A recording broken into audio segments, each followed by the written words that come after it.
Part 2, Locating Safety, the Exploration of New Terra. Traveling into unexplored space was unpredictable and dangerous.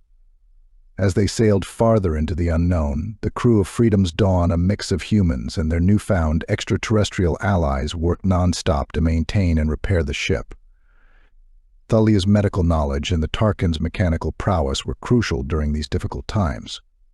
When Lixan, the Skrell navigator, picked up a promising signal from a far-off star system, tensions and concerns about their future began to rise.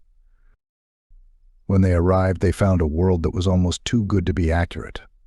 It was rich in natural resources and water, teeming with greenery, and most importantly, devoid of any advanced civilization.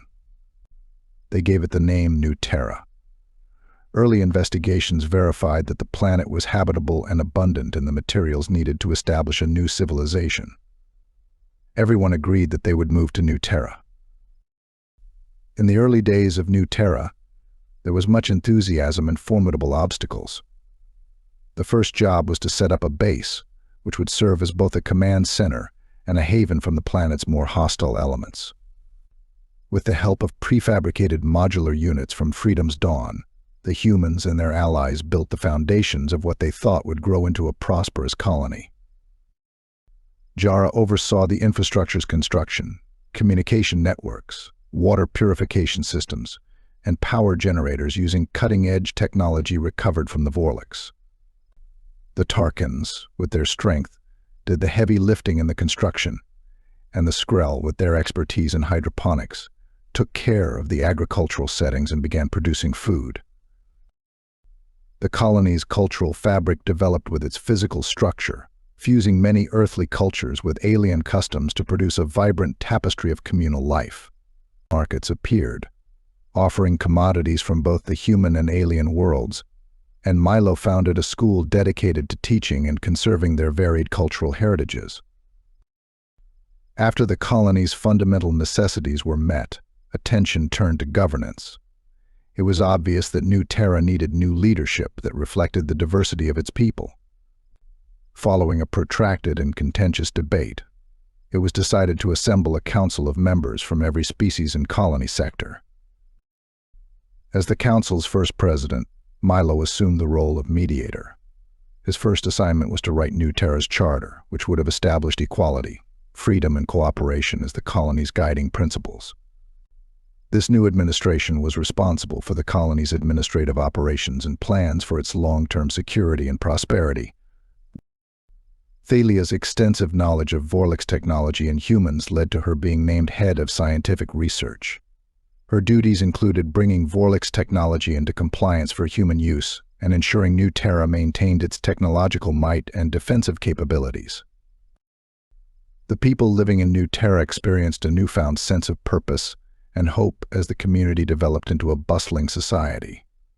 They had emerged from the depths of oppression and hopelessness under the Vorlix to create a new world based on cooperation and freedom. But as they would soon discover, building a civilization from scratch has its own set of difficulties and risks, including internal strife and outside threats. The story's following section will explore how its infrastructure was developed, how technology advanced, and how a cultural renaissance shaped the early years of New Terra's history.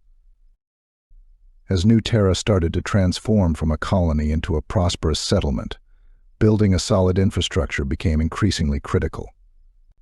As the population increased, there was an increasing need for permanent residences that combined alien technologies and aesthetics with human architectural forms.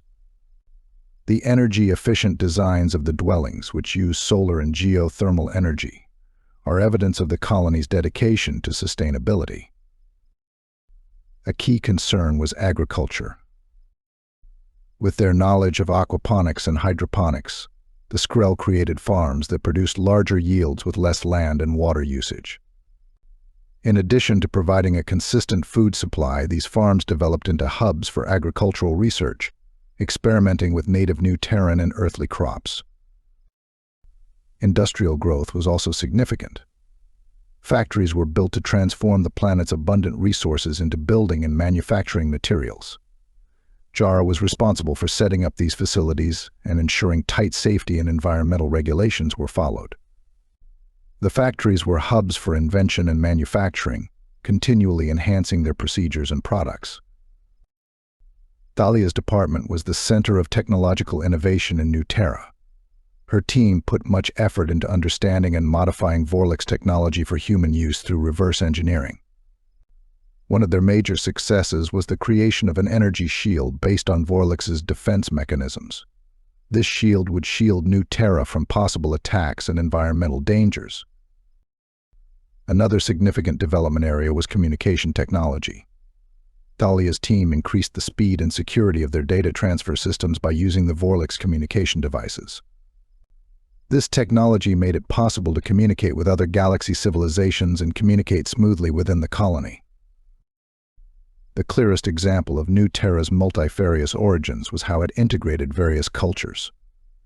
The artistic traditions of the Skrell, Tarkins, and other friendly species blended with those of Earth to create a complex tapestry of beliefs, languages, and rituals.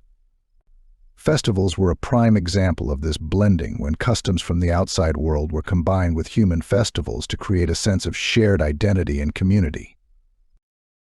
Milo promoted several cultural encounters as an educator and cultural liaison. The arts were in full bloom, with literature, music, and painting taking inspiration from various sources to produce works exclusive to New Terra. This renaissance was not limited to the arts but extended to philosophy and science, as concepts from many fields came together to create novel theories and methods. As New Terra's society developed and its infrastructure became more stable, the colony became a model of creativity and cooperation. The once dispersed group of survivors had created something far more critical than just a place to stay. They had established the groundwork for a brand new civilization that would be able to exist on its own in the cosmos. However, more significant risks also come along with their increased prominence. The following section of the narrative will examine how New Terra started to set up its diplomatic and military defenses in anticipation of any outside forces that could consider their affluent town as a target. Part 2 ends.